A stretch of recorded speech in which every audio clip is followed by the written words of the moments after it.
ഒരു ദിവസം ഇന്ത്യയിലെ ഏറ്റവും പ്രശസ്തനായ പാരനോർമൽ ഇൻവെസ്റ്റിഗേറ്ററായ ഗൗരവ് തിവാരി ആയിരക്കണക്കിന് ആളുകളെ ഭൂതങ്ങളുടെ സത്യവും അസത്യവും മനസ്സിലാക്കാൻ സഹായിച്ച ആ മനുഷ്യൻ സ്വന്തം വീട്ടിലെ ബാത്റൂമിൽ മരിച്ച നിലയിൽ കണ്ടെത്തപ്പെട്ടു. എല്ലാവർക്കും മിത്തോസ് മലയാളിയിലേക്ക് വീണ്ടും സ്വാഗതം. വാതിൽ അകത്തുനിന്ന് പൂട്ടിയിരുന്നു. ഷവർ ഓടിക്കൊണ്ടിരുന്നു. ശരീരത്തിൽ വലിയ മുറിവുകളൊന്നുമില്ല. പക്ഷെ കഴുത്തിൽ ആരോ ഞെരിച്ചതുപോലുള്ള ഒരു വിചിത്രമായ അടയാളം. ഇത് ആത്മഹത്യയാണെന്ന് പോലീസ് പറഞ്ഞു. പക്ഷേ അദ്ദേഹത്തിന്റെ കുടുംബം, സുഹൃത്തുക്കൾ, കൂടെ വർഷങ്ങളോളം അന്വേഷണം നടത്തിയ സഹപ്രവർത്തകർ ഇന്നും അത് വിശ്വസിക്കുന്നില്ല. കാരണം മരിക്കുന്നതിന് ഏതാനും ദിവസങ്ങൾക്ക് മുമ്പ് ഗൗരവ് തിവാരി പറഞ്ഞ ഒരു വാക്ക് ഇന്നും ഈ കേസിനെ ഇന്ത്യയിലെ ഏറ്റവും ദുരൂഹമായ മരണങ്ങളിൽ ഒന്നാക്കി മാറ്റുന്നു. ഒരു അപകടകാരിയായ ശക്തി എൻ്റെ പിന്നാലെയുണ്ട്. എനിക്ക് അധികകാലം ജീവിക്കാനാവില്ല. ഇത് വെറും ഒരു പാരനോർമൽ ഇൻവെസ്റ്റിഗേറ്ററിന്റെ കഥയല്ല. അദ്ദേഹം അന്വേഷിച്ച കേസുകളേക്കാൾ വലിയൊരു മിസ്റ്ററിയായി മാറിയ സ്വന്തം മരണത്തിന്റെ കഥയാണ്. അപ്പോൾ നമുക്ക് തുടങ്ങാം. 2016 ജൂലൈ 7 ഡൽഹിയിലെ ദ്വാരകയിലെ ഒരു അപ്പാർട്ട്മെന്റിൽ നിന്ന് പോലീസിന് ഒരു അടിയന്തര കോൾ ലഭിക്കുന്നു. വീട്ടിലെ ബാത്റൂമിൽ കയറിയ ഒരാൾ 6 മണിക്കൂറിലേറെയായി പുറത്തേക്ക് വരുന്നില്ല. വാതിൽ ശക്തമായി മുട്ടി. അലറി വിളിച്ചു. മറുപടിയൊന്നുമില്ല. പോലീസ് സംഭവ സ്ഥലത്തെത്തി. വാതിൽ തകർത്തു. അകത്ത് മരിച്ച നിലയിൽ കിടക്കുകയായിരുന്നു ഗൗരവ് തിവാരി. വെറും 32 വയസ്സ്. പക്ഷേ അദ്ദേഹം ഒരു സാധാരണ വ്യക്തിയായിരുന്നില്ല. അദ്ദേഹത്തെ പലരും വിളിച്ചിരുന്നത് ഇന്ത്യസ് ഫസ്റ്റ് പാരനോർമൽ ഇൻവെസ്റ്റിഗേറ്റർ എന്നായിരുന്നു. ഇന്ത്യയിൽ പാരനോർമൽ ഇൻവെസ്റ്റിഗേഷൻ എന്ന വാക്കുപോലും അധികമാർക്കും പരിചിതമല്ലായിരുന്നു. ഗോസ്റ്റ് ഹണ്ടിംഗ് എന്ന വിഷയത്തെ ടെലിവിഷനിലും ന്യൂസ് ചാനലിലും എത്തിച്ച വ്യക്തിയായിരുന്നു ഗൗരവ് തിവാരി. 2009 അദ്ദേഹം സ്ഥാപിച്ചു ഇന്ത്യൻ പാരനോർമൽ സൊസൈറ്റി. പക്ഷേ അതിശയകരമായ കാര്യം എന്താണെന്നറിയാമോ? അദ്ദേഹം ഭൂതങ്ങളിൽ അന്ധവിശ്വാസം പ്രചരിപ്പിച്ചിരുന്നില്ല. അദ്ദേഹം എല്ലായ്പ്പോഴും പറഞ്ഞിരുന്നത് നോളജ് ക്യാൻസൽസ് ഫിയർ. അറിയാത്തതിന് മനസ്സിലാക്കിയാൽ ഭയം ഇല്ലാതാകുമെന്ന്.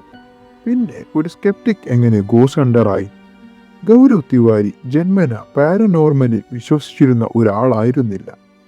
1984 സെപ്റ്റംബർ 2 ജനിച്ച അദ്ദേഹം ബാല്യത്തിൽ വളരെ ക്യൂരിയസ് ആയിരുന്ന ഒരു വ്യക്തിയായിരുന്നു.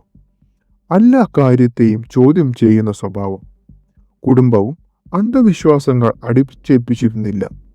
അതുകൊണ്ട് തന്നെ അദ്ദേഹം വളർന്നത് ഒരു സ്കെപ്റ്റിക് ആയിട്ടാണ്. ഗോസ്റ്റ്, സ്പിരിറ്റ്സ്, നെഗറ്റീവ് എനർജി ഇവയെല്ലാം തെളിവില്ലാതെ വിശ്വസിക്കാത്ത ഒരാൾ. പക്ഷേ 21-ാം വയസ്സിൽ അമേരിക്കയിലേക്ക് പോയതിനു ശേഷം അദ്ദേഹത്തിന്റെ ജീവിതം പൂർണ്ണമായും മാറി. ഗൗരവ് കൊമേഴ്ഷ്യൽ പൈലറ്റ് ആകാനായിരുന്നു ആഗ്രഹിച്ചത്. അതിനായാണ് അദ്ദേഹം ഫ്ലോറിഡയിലേക്ക് പോയത്. അവിടെ മറ്റ് വിദ്യാർത്ഥികളോടൊപ്പം ഒരു ഷെയർഡ് അപ്പാർട്ട്മെന്റിൽ താമസിച്ചു.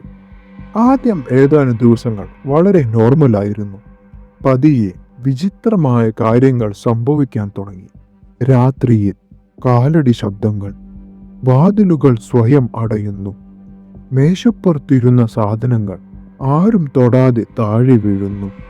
അതിനേക്കാൾ ഭയപ്പെടുത്തിയത് രാത്രി മുഴുവൻ കേൾക്കുന്ന അപരിചിതമായ ആ ചിരി പതിയെ നിലവിളിയായി മാറും. ഗൗരവ് പിന്നീട് ഒരു അഭിമുഖത്തിൽ പറഞ്ഞത്, ഞാൻ ഒരിക്കലും ഭൂതങ്ങളെ വിശ്വസിച്ചിരുന്നില്ല. പക്ഷേ ആ അപ്പാർട്ട്മെന്റിൽ എന്തോ അസാധാരണമായ ഒന്നുണ്ടെന്ന് ഞാൻ അനുഭവിച്ചു. ആ അനുഭവങ്ങൾ അദ്ദേഹത്തെ ഭയപ്പെടുത്തുന്നതിന് പകരം ഒരു ചോദ്യം ചോദിക്കാൻ പ്രേരിപ്പിച്ചു. ഇതിന്റെ പിന്നിൽ യഥാർത്ഥ കാരണം എന്താണെന്ന ചോദ്യം. മറ്റുള്ളവർ ആ വീട്ടിൽ നിന്ന് ഓടിപ്പോകാൻ ആഗ്രഹിച്ചു. പക്ഷേ ഗൗരവ് ഗോസ്റ്റ് സ്റ്റോറീസ് വായിച്ചു തുടങ്ങി. സൈക്കോളജി പഠിച്ചു. ഹ്യൂമൻ കോൺഷ്യസ്നെ കുറിച്ചുള്ള ഗവേഷണങ്ങൾ പഠിച്ചു. പാരനോർമൽ ഇൻവെസ്റ്റിഗേഷൻ ടെക്നിക്സ് പഠിച്ചു. അമേരിക്കയിലെ ഒരു പാരനോർമൽ ഇൻവെസ്റ്റിഗേഷൻ ടീമിലും ചേർന്നു. അവിടുത്തെ ഇൻവെസ്റ്റിഗേഷൻ ടീമിൽ നിന്നും ഒരു നിയമം ഗൗരവിനെ വല്ലാതെ ആകർഷിച്ചു. Explain everything naturally first, only if nothing explains it. Investigate further. ഇതായിരുന്നു ഗൗരവിന്റെ സമീപനം. അമേരിക്കയിലെ ഒരു ഉപേക്ഷിക്കപ്പെട്ട ജയിലിൽ ഒരു ദിവസം ഇൻവെസ്റ്റിഗേഷനായി പോയപ്പോൾ ഇരുട്ടിനുള്ളിൽ തെർമൽ ക്യാമറയിൽ പതിഞ്ഞ തുപ്പിയിട്ട ഒരു മനുഷ്യന്റെ രൂപം.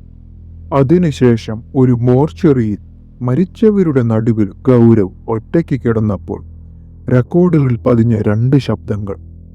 ഒന്ന് സഹായത്തിനായി നിലവിളിച്ചു കരയുന്നു, മറ്റൊന്ന് ചോദിച്ചു, do you think they can help you? Paranormal ലോകത്ത് ഇതിനെ ഇലക്ട്രോണിക് വോയിസ് ഫിനോമിന അഥവാ EVP എന്നാണ് വിളിക്കുന്നത്. റെക്കോർഡറിൽ പിന്നീട് മാത്രം കേൾക്കുന്ന വിചിത്ര ശബ്ദങ്ങൾ. ചിലർ ഇത് ആത്മാക്കളുടെ ശബ്ദമാണെന്ന് വിശ്വസിക്കുന്നു. അമേരിക്കയിലെ ഇതുപോലെ വർഷങ്ങളോളം നീണ്ടുനിന്ന അനുഭവങ്ങൾക്ക് ശേഷം ഗൗരവ് ഇന്ത്യയിലേക്ക് മടങ്ങി. 2009 അദ്ദേഹം സ്ഥാപിച്ച ഇന്ത്യൻ പാരനോർമൽ സൊസൈറ്റിയുടെ ലക്ഷ്യം ആളുകളെ ഭയപ്പെടുത്തുക അല്ല, പകരം അവരുടെ പരാതികൾ പരിശോധിക്കുക. പലരുടെയും വീട്ടിൽ ശബ്ദം കേൾക്കുന്നു, വസ്തുക്കൾ സ്വയം നീങ്ങുന്നു, നിഴൽ കാണുന്നു, ഇങ്ങനെ ആയിരക്കണക്കിന് പരാതികൾ. അവയിൽ പലതും പഴയ വയറിംഗ്, കാർബൺ മോണോക്സൈഡ്, വൈബ്രേഷൻ, മൃഗങ്ങളുടെ ശബ്ദം, മനഃശാസ്ത്രപരമായ കാരണങ്ങൾ ഇവയാണെന്ന് അദ്ദേഹം തന്നെ വിശദീകരിച്ചു. എന്നാൽ ചില കേസുകൾ അദ്ദേഹത്തെ തന്നെ ആശയക്കുഴപ്പത്തിലാക്കി. ഉദാഹരണം, ബാൻഗർ കോട്ട. ഇന്ത്യയിലെ ഏറ്റവും പ്രശസ്തമായ ഹോണ്ടഡ് ലൊക്കേഷനിൽ ഒന്നായ ബാൻഗർ കോട്ട സൂര്യാസ്തമയത്തിനു ശേഷം പ്രവേശനം നിരോധിച്ച ഏക കോട്ട. ഗൗരവും സംഘവും ഒരു രാത്രി അവിടെ ചിലവഴിക്കാൻ തീരുമാനിച്ചു. ടീമിലെ ചിലർ വിചിത്ര ശബ്ദങ്ങൾ കേട്ട് പേടിച്ചു.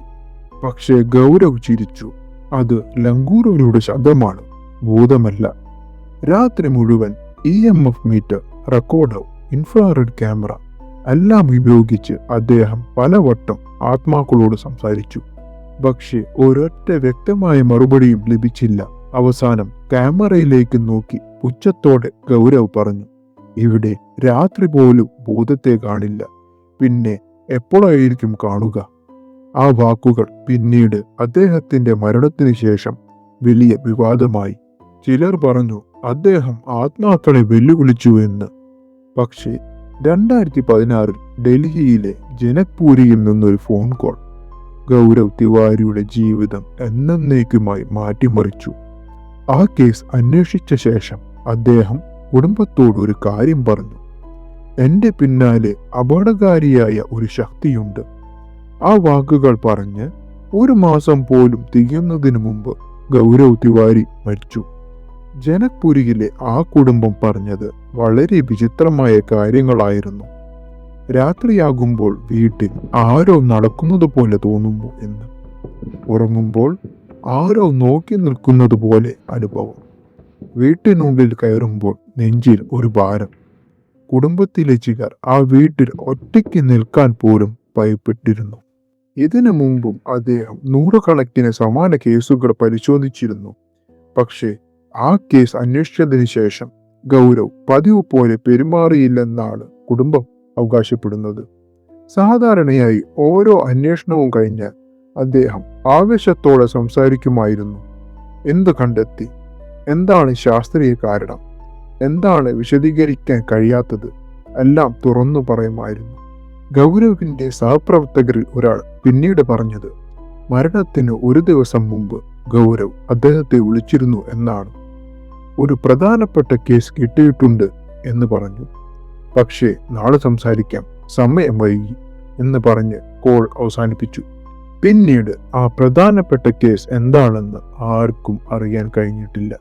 2016 ജൂലൈ 6 രാത്രി ഗൗരവ് വീട്ടിലേക്ക് മടങ്ങി. അടുത്ത ദിവസം രാവിലെ ഭാര്യയുമായി ഒരു തർക്കമുണ്ടായി. പിന്നീട് പല മാധ്യമങ്ങളും റിപ്പോർട്ട് ചെയ്തത് അത് അദ്ദേഹത്തിന്റെ ജോലിയെക്കുറിച്ചുള്ള അഭിപ്രായ വ്യത്യാസമായിരുന്നു എന്നാണ്. തർക്കത്തിന് ശേഷം ഗൗരവ് മറ്റൊരു മുറിയിലേക്ക് പോയി ഇമെയിലുകൾ പരിശോധിച്ചു. പിന്നീട് കുളിക്കാനായി ബാത്റൂമിലേക്ക് കയറി. അസാധാരണമായ നിശബ്ദത. സമയം കടന്നുപോയി. പക്ഷേ ഗൗരവ് പുറത്തു വന്നില്ല.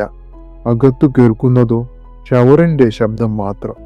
അപ്പോൾ അകത്തുനിന്ന് ഒരു വലിയ ശബ്ദം. വീട്ടുകാർ ഭയന്നു. വാതിൽ തുറക്കാൻ ശ്രമിച്ചു. പക്ഷേ അത് അകത്തുനിന്ന് പൂട്ടിയിരുന്നു. അവസാനം പോലീസിനെ വിളിച്ചു. ബാത്റൂമിലേക്ക് പോലീസ് ഇടിച്ചു കയറി. അകത്ത് ബാത്റൂം തറയിൽ ഗൗരവ് തിവാരി മരിച്ച നിലയിൽ കിടക്കുകയായിരുന്നു. ഉടൻ ആശുപത്രിയിലേക്ക് കൊണ്ടുപോയി. ഡോക്ടർമാർ അദ്ദേഹത്തെ മരിച്ചതായി സ്ഥിരീകരിച്ചു. അവിടെ നിന്നാണ് ആ കേസ് ഇന്ത്യയിലെ ഏറ്റവും വലിയ വിവാദങ്ങളിലൊന്നായി മാറിയത്. മൃതദേഹം പരിശോധിച്ചപ്പോൾ അന്വേഷകരുടെ ശ്രദ്ധയിൽപ്പെട്ട 2 കാര്യങ്ങൾ. 1. കഴുത്തിന് ചുറ്റും ഒരു ഇരുണ്ട അടയാളം. 2. തലയുടെ ഒരു ഭാഗത്ത് ചെറിയ കറുത്ത പാട്. ഇതോടെ വിവിധ അഭ്യൂഹങ്ങൾ പരക്കാൻ തുടങ്ങി. ആരെങ്കിലും കൊലപ്പെടുത്തിയതാണോ? അതോ ആത്മാവിന്റെ ആക്രമണമോ? അല്ലെങ്കിൽ ആത്മഹത്യയാണോ? പക്ഷേ ഒരു കാര്യം എല്ലാവരെയും ഞെട്ടിച്ചു.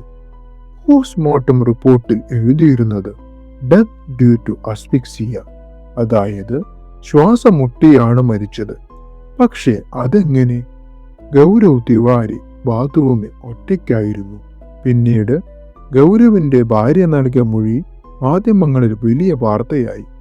അവരുടെ അഭിപ്രായത്തിൽ മരണത്തിന് മുമ്പുള്ള മാസങ്ങളിൽ ഗൗരവ് കടുത്ത മാനസിക സമ്മർദ്ദത്തിലായിരുന്നു. ഉറക്കക്കുറവ്, കുടുംബത്തിലെ അഭിപ്രായ വ്യത്യാസങ്ങൾ ഇവയെല്ലാം അദ്ദേഹത്തെ ബാധിച്ചിരുന്നു എന്നാണ് അവർ പറയുന്നത്. പോലീസ് വീട്ടിലെ സാഹചര്യങ്ങൾ പരിശോധിച്ചു. വാതിൽ അകത്തുനിന്ന് പൂട്ടിയ നിലയിലായിരുന്നു. വീട്ടിനുള്ളിൽ ബലമായി കയറിയതിന്റെ തെളിവുകളൊന്നും കണ്ടെത്തിയില്ല. സംഘർഷത്തിന്റെ വ്യക്തമായ അടയാളങ്ങളും ഉണ്ടായിരുന്നില്ല. ഇതിന്റെ അടിസ്ഥാനത്തിൽ അന്വേഷണം ആത്മഹത്യയുടെ സാധ്യതയിലേക്കാണ് കൂടുതൽ നീങ്ങിയത്. ഗൗരവിനെ അടുത്തറിയുന്ന ചിലർ ഒരു വ്യത്യസ്ത അഭിപ്രായം മുന്നോട്ട് വെച്ചു. അദ്ദേഹം അന്വേഷിച്ച കേസുകൾ, വർഷങ്ങളോളം ഹോണ്ടഡ് സ്ഥലങ്ങളിൽ ചെലവഴിച്ച രാത്രികൾ, ഒരു അപകടകാരിയായ ശക്തി എന്റെ പിന്നാലെയുണ്ട് എന്ന വാക്കുകൾ, ഇവയെല്ലാം ചേർത്താണ് ചിലർ അദ്ദേഹത്തിന്റെ മരണത്തെ പാരനോർമൽ സംഭവമായി ചിത്രീകരിച്ചത്. ഈ കേസിനെ ശാസ്ത്രീയമായി നോക്കിയാൽ സൈക്കോളജിസ്റ്റ് പറയുന്നതനുസരിച്ച് ദീർഘകാല മാനസിക സമ്മർദ്ദവും ഉറക്കക്കുറവും തുടർച്ചയായ മരണവും ഭയവും നിറഞ്ഞ കേസുകളിൽ ജോലി ചെയ്യുന്നത് ഒരു വ്യക്തിയുടെ മാനസികാരോഗ്യത്തെ ഗുരുതരമായി ബാധിക്കും എന്നാണ്. പാരനോർമൽ ഇൻവെസ്റ്റിഗേറ്റേഴ്സ് മാത്രമല്ല, crime scene investigators, police officers, emergency doctors എല്ലാവർക്കും ഇതേ പ്രശ്നങ്ങൾ നേരിടാൻ സാധ്യതയുണ്ട്. ഈ കേസിൽ ഇന്നും ചർച്ച ചെയ്യപ്പെടുന്ന ചില കാര്യങ്ങളുണ്ട്.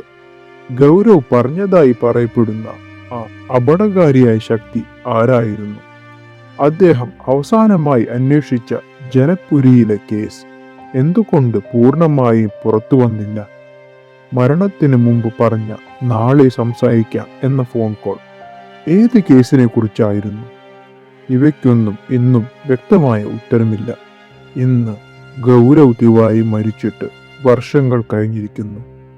ഔദ്യോഗിക രേഖകളിൽ ഈ കേസ് അവസാനിച്ചു കഴിഞ്ഞു. പക്ഷേ ജനങ്ങളുടെ മനസ്സിൽ ഈ ചോദ്യം ഇന്നും ജീവിച്ചിരിക്കുന്നു. അത് ആത്മഹത്യയായിരുന്നു, അപകടമായിരുന്നു, അല്ലെങ്കിൽ നമുക്ക് ഇന്നും മനസ്സിലാകാത്ത മറ്റെന്തെങ്കിലും സംഭവിച്ചോ? ആ ചോദ്യത്തിന് ഇന്നും ഉത്തരമില്ല. എല്ലാവർക്കും നന്ദി.